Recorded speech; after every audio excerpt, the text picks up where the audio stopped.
ఆంధ్రప్రదేశ్లో చంద్రబాబు నాయుడు గారు తెలుగుదేశం పార్టీ మీద అనేక అపవాదులు ఉన్న సంగతి తెలిసిందే. ఆయన అధికారంలో ఉన్నప్పుడు సింగపూర్ అంటారు, ఆయన అధికారంలో ఉన్నప్పుడు మలేషియా అంటారు, ఆయన అధికారంలో ఉన్నప్పుడు అమెరికాను తలదన్నేలా రాష్ట్రం తయారవుతుందంటారు ఎల్లో మీడియా గ్యాంగ్. కానీ కట్ చేస్తే ఆయన అధికారం కోల్పోతే ఆ ప్లేస్లోకి ఇతర వ్యక్తులు అధికారంలోకి వస్తే మాత్రం మొత్తం శ్రీలంక అయిపోతుంది, బీహార్ అయిపోతుంది అంటూ రాష్ట్రాన్ని ఊదరగొట్టేదరా ప్రకటనలు మాటలు వినబడుతుంటాయి. అయితే తాజాగా చంద్రబాబు నెత్తిన సింగపూర్ పిడుగు పడింది. ఎస్, చంద్రబాబు నాయుడు గారు అనుకున్నది రివర్స్ అయిపోయింది. సింగపూర్ వేదికగా తట్టుకోలేనంతగా దారుణంగా పరువైతే పోగొట్టుకున్నారు బాబు గారు అనేది ఇక్కడ క్లియర్గా తెలుస్తుంది. ఏమైంది, ఏం జరిగింది? ఆంధ్రప్రదేశ్లో తెలుగుదేశం పార్టీకి సంబంధించిన చంద్రబాబు నాయుడు గారు ఏకంగా దేశాలు తిరుగుతుంటారు. అమరావతి మీద ప్రేమతో అమరావతి పేరిట చంద్రబాబు ఇటీవల కాలంలో గత సంవత్సరాలలో చాలా వరకు దోపిడీ చేశారు, సింగపూర్ను తీసుకొచ్చి ఆగం చేశారు అంటూ కూడా మనం విన్నాము. అమరావతి పునాదులను, కుంభకోణాలను, స్కాములను మొదలుపెట్టిన ఈ పెద్దబాబు ఇప్పుడు కూడా దాన్ని కొనసాగిస్తుండాలి అనుకుంటూ చంద్రబాబు ప్రతిపాదనలకు ఏకంగా సింగపూర్కు సంబంధించిన సంస్థలు చేతులెత్తేసి నో చెప్పేశాయట.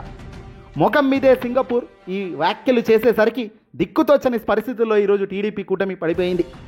దయచేసి తమను ఆ గబ్బులోకి లాగొద్దని చెంప చెల్లుమనిపించేలా తన వైఖరి స్పష్టం చేసిందట.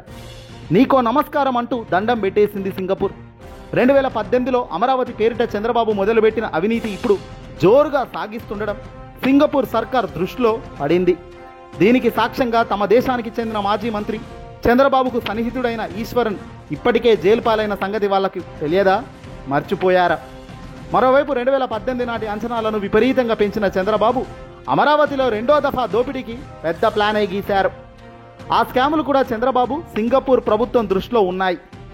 అమరావతిలో భూమి ప్రభుత్వాంది అయినా, ఇసుక ఉచితం అయినా, నిర్మాణ ఖర్చులు 2018తో పోలిస్తే పెరుగుదల లేకపోయినప్పటికీ భారీగా అంచనాలు పెంచి దోచేస్తున్న తీరుతో ఈ అవినీతి గబ్బులోకి మమ్మల్ని లాక్కండి అంటూ సింగపూర్ చేతులెత్తేసింది.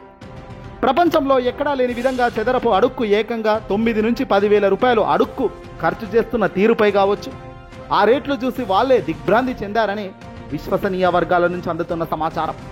అందుకనే చంద్రబాబు అంటేనే వాళ్ళు నో చెప్పేసి ఎలా గుట్టారట. చంద్రబాబు గారు అభ్యర్థనను సింగపూర్ పక్కకు పెట్టింది. ఆయా సంస్థలు అభ్యర్థన మేరకు ఆ ఒప్పందాన్ని ఆ గతంలో రద్దు చేసుకున్నారు.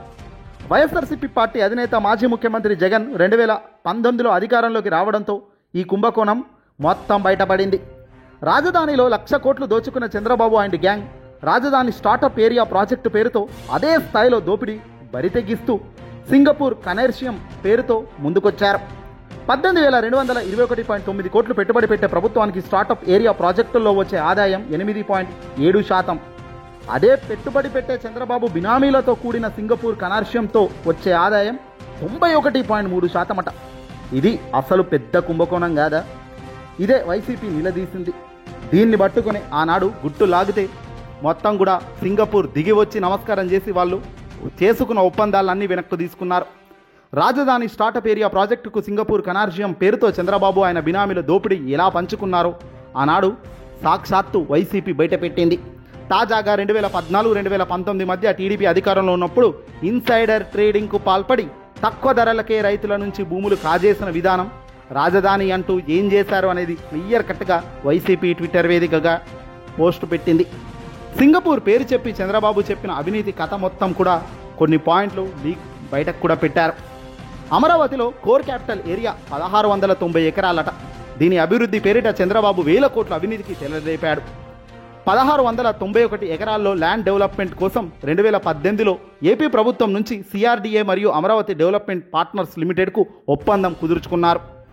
అమరావతి డెవలప్మెంట్ పార్ట్నర్స్తో సింగపూర్ కంపెనీలు, ప్రైవేట్ లిమిటెడ్కు సంబంధించిన కంపెనీలు అవన్నీ కొలైడ్ అయ్యాయి. వీటిని కన్సార్టియం అంటారు. కన్సార్టియం అంటే ఒక ప్రభుత్వంతో ఇతర వ్యక్తులు లేదా ఇతర కంపెనీలు అన్నీ కలవడం. ఇక ఈ కన్సార్టియం చంద్రబాబు బినామీలతో కూడిన capital city development management company CCMDCని చంద్రబాబు ఉద్దేశపూర్వకంగా చొరబడేలా చేశారు.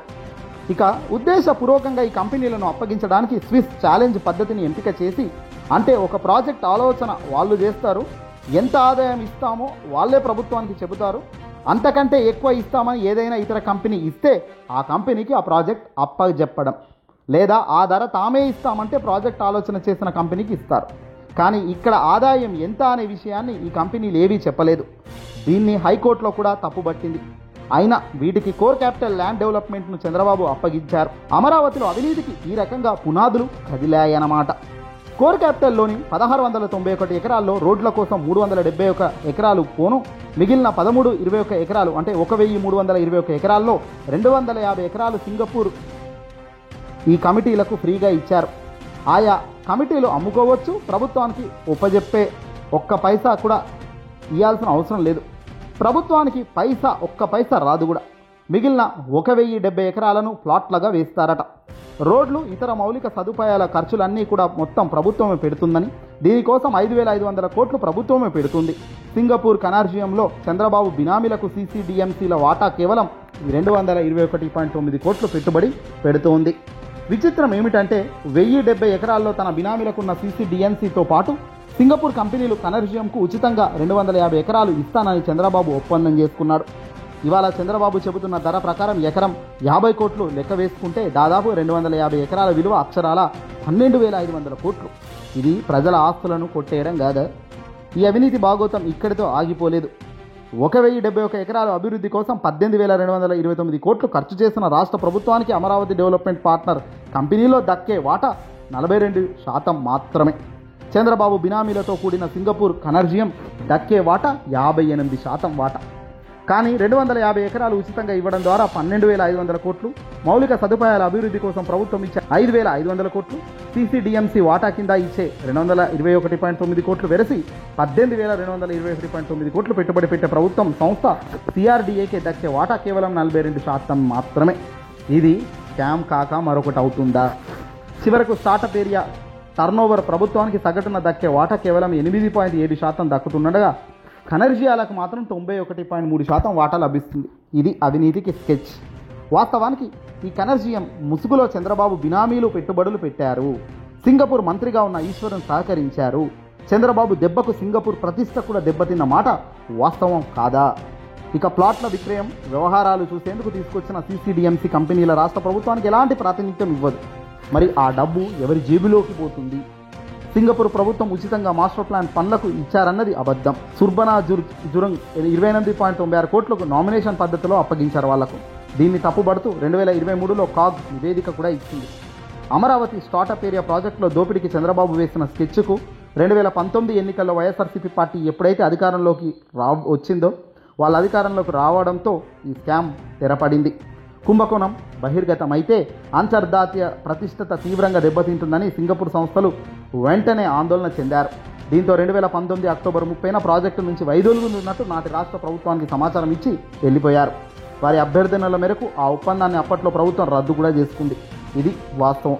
మరి ఇప్పుడు ఇదే వాస్తవంలో మళ్ళీ చంద్రబాబు వేలు పెట్టే కార్యక్రమం చేస్తేనే ఇక చాలయ్యా దండమయ్యా అంటూ వాళ్ళు నమస్కరించి గెంటేశారు.